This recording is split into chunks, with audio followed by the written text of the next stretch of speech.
So the soldier is a heavy weapon class.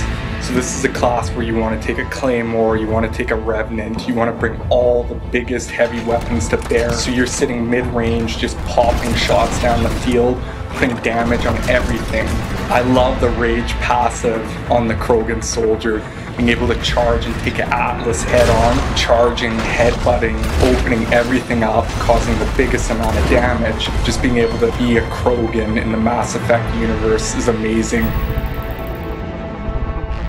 So the Adept is your traditional crowd control biotic class.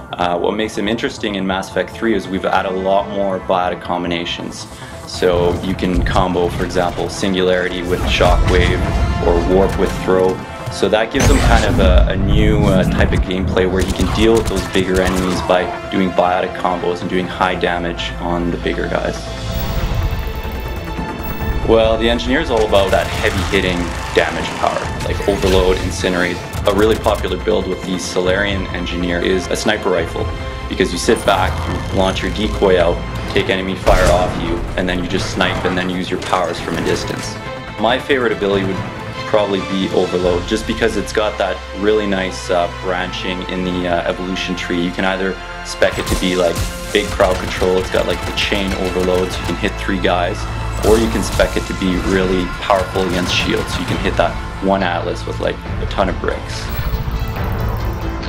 The Sentinel is a jack of all trades. He basically can take any role on the battlefield, which is really cool. It depends on your play style. Do you like that movement, versatility, or do you want to be the toughest guy on the battlefield? You decide. So the way I like to build a Sentinel, especially the Turian Sentinel, which is one of my favorite classes in multiplayer, is Overload, Warp, and Heavy Fitness. So you can deal with armor, barrier, and shields, which most classes cannot deal with.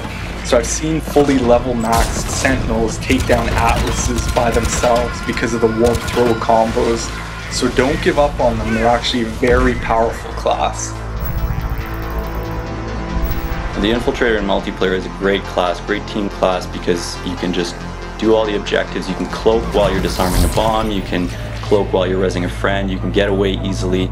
Well, other than the sniper rifle, which is an obvious choice, the Infiltrator is really good with a shotgun because he can cloak and get right up close to an enemy. There's a little trick with cloak. You get a huge damage bonus to your melee, your guns, and your powers, but when you decloak, that bonus sticks around for a couple seconds, so pound into the guy with anything you need. So the Vanguard is the in-your-face class. Most Vanguards will be charging in with shotguns, Novas, and just taking everything on the battlefield head on. The thing to remember with the Vanguard though is that you're a single target killer, but you can also use Nova to crowd control, which is a great tool to get out of situations. There are enemies on the battlefield that will give the Vanguard a lot of trouble, like Guardians, for example. Getting through their shields can be a big pain, so if you're playing multiplayer or single player, you want to have a good team composition that can back you up and keep you as effective as possible. Charge, shotgun, Nova, get out of there. It's the best way. Run and gun.